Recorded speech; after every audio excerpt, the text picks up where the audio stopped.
In today's video, I'll show you 5 tips and tricks for the DJI Smart Controller that would hopefully help you use it in a better way and extract the most out of it. Tip number 1 is to use the Smart Remote as a media device, especially when you're on the go. If you have an external hard drive or SSD, simply plug it into the USB 3 port on the back of the remote and it will pop up in your file explorer. From then on, you can review all of your media files, even watch movies or TV shows if you store them on your drive. I personally keep all of my drone footage on this drive, so for me it's very convenient to be able to play it back and maybe show it to somebody if I need to, something that I wasn't able to do before, and I think in some situations this feature could be extremely handy. Next, use the SRE function to improve the visibility of your device. SRE stands for Sunlight Readable Enhancement, and switching between the 3 modes, Overall Enhanced, Dark Part Enhanced or Bright Part Enhanced, will improve the overall readability of your image depending on the strength of the sunlight around you. My tip number 3 is to not forget that this remote is based on Android operating system, so take advantage of that and install some third-party apps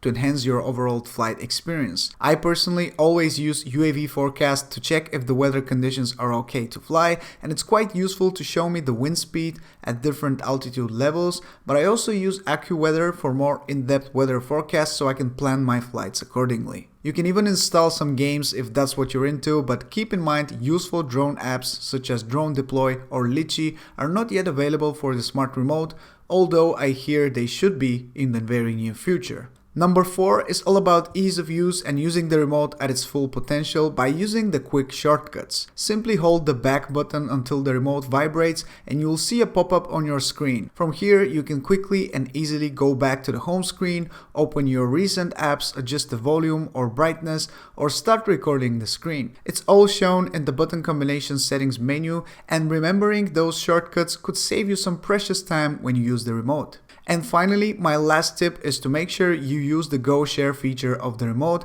because it's the easiest and most convenient way to transfer your photos or videos from the remote to your phone. The process is quite simple. Simply slide down on the notification bar and press the Go Share button.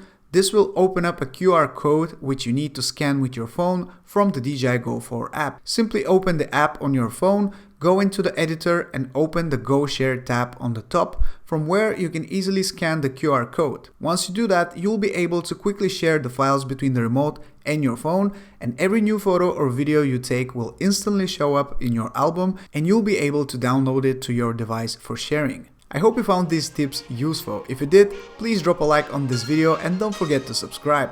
Thank you so much for watching. This is Mike from Drone Supremacy and I'll catch you in the next one. Ciao!